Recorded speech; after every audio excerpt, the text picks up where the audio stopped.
pianists and teachers and colleagues and friends. Today we're talking about how to teach Sailor's Song, which is one of the lyric pieces by Edvard Grieg. It sounds like this.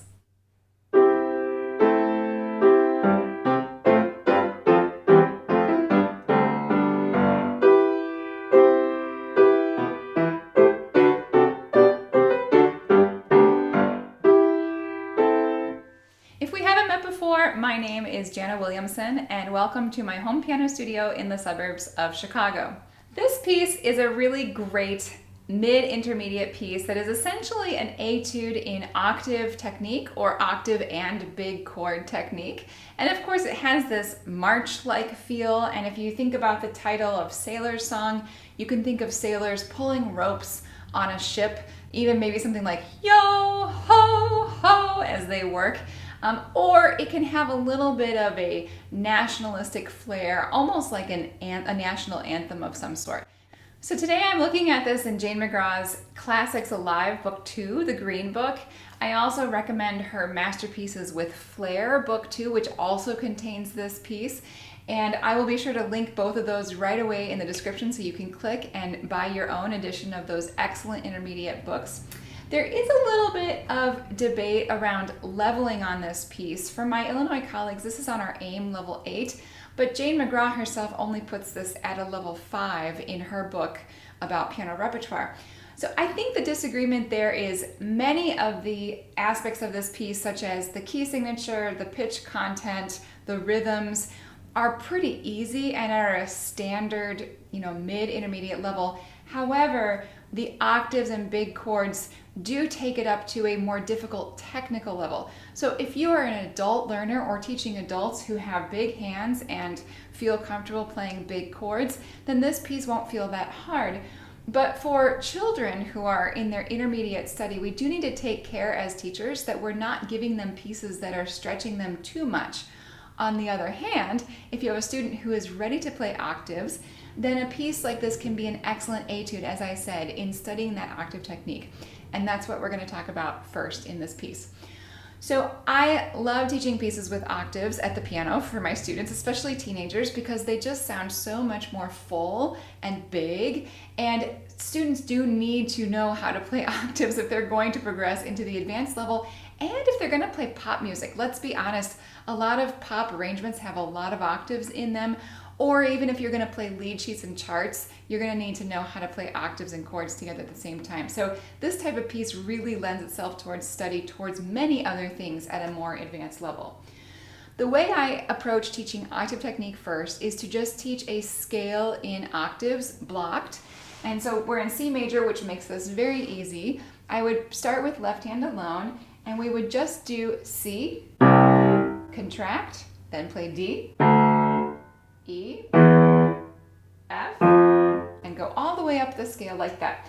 So a human being's natural hand shape is something like this. If you drop your hands at your sides and just let your arms freely drop, and then if you bend your elbow, you should end up with something like this. This should be your general natural hand shape.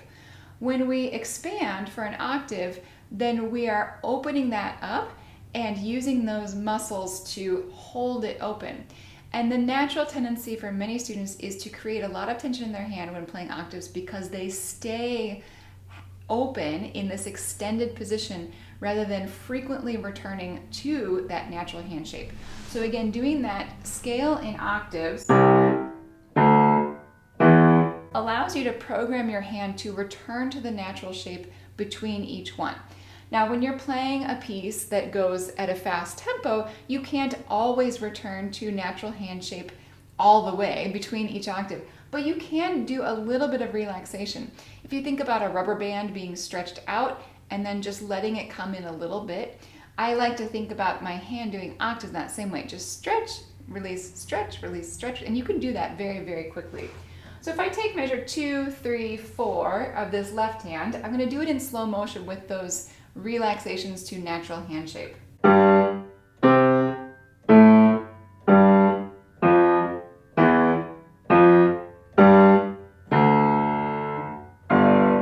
I'm going to play that at a much faster tempo, and I'm going to still allow for little tiny relaxations.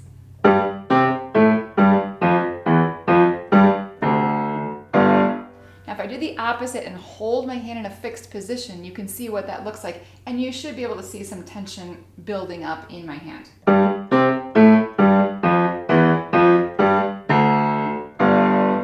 Now, there's nothing wrong with that inherently because it takes time for tension to build. And if I just do that for a few seconds, it's not going to harm me. But over time, it can create a lot of pain and a lot of stress. It also is not as beautiful of a sound. So if we want a warm, full sound with octaves or big chords, we want to have some follow through into the keys and arm weight dropping rather than a harsh tone that will probably sound from having a fixed hand position like this. The more we can allow for movement and freedom, the more warm and round the sound will be. So I'm just going to play that opening part again, and you can watch how my hands are doing this.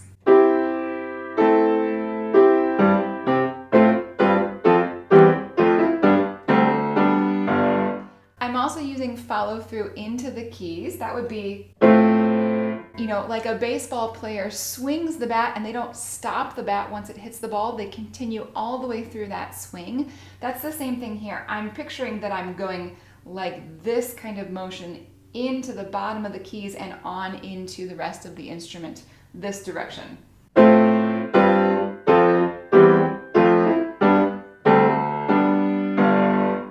So hopefully you can work with your student on that return to natural hand shape, as well as listening to the sound that they are making, aiming for a beautiful, rich, warm, forte tone. Along with the octaves, we do have some bigger chords in the right hand, including some 4-note chords at measure 33 and then down at the end at 53. There's the C major and A minor. And then on from there we have a few more of these.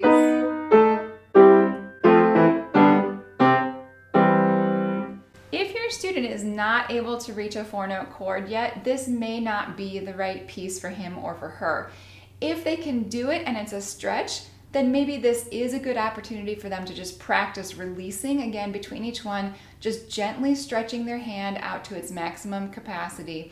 And every hand is different. I don't have a very big hand, but I have a very wide span from the end of my pinky to the end of my thumb.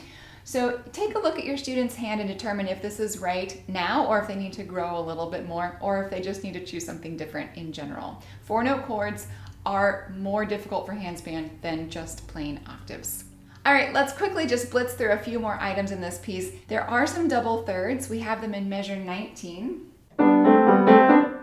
The other problem with that right there in 19 is that the left hand has a G, which it's supposed to hold for 2 beats, but you can't do that and play it in the right hand on beat 2. So the left hand must lift up.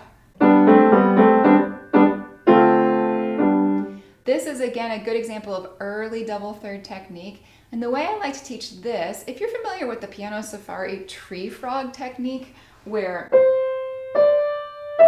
students first learn legato with a wrist up and down motion on every single note, that's how I teach double thirds at the beginning. So you play the first one, wrist up, play the next one, wrist up.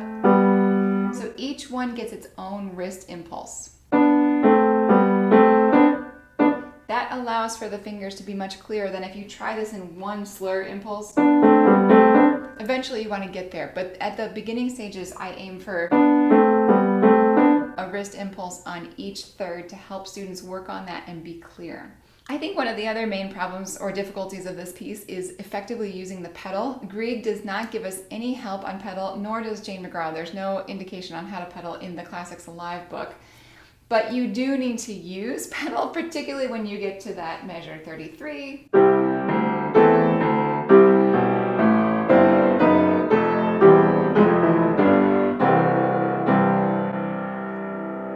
I don't think it needs to be super connected, super syncopated pedal. It can be a little bit more like each quarter note gets its own impulse, but it does need to be pedaled partly to fill out the sound and not have it be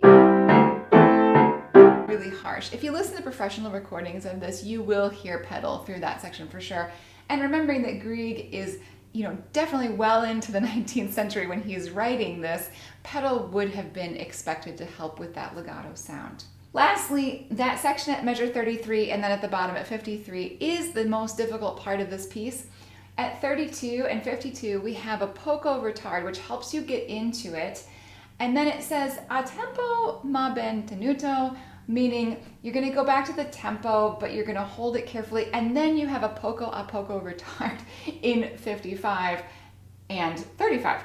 So managing those retards and really allowing that to broaden and expand and be very grandiose is a little bit difficult, particularly for mid-intermediate students.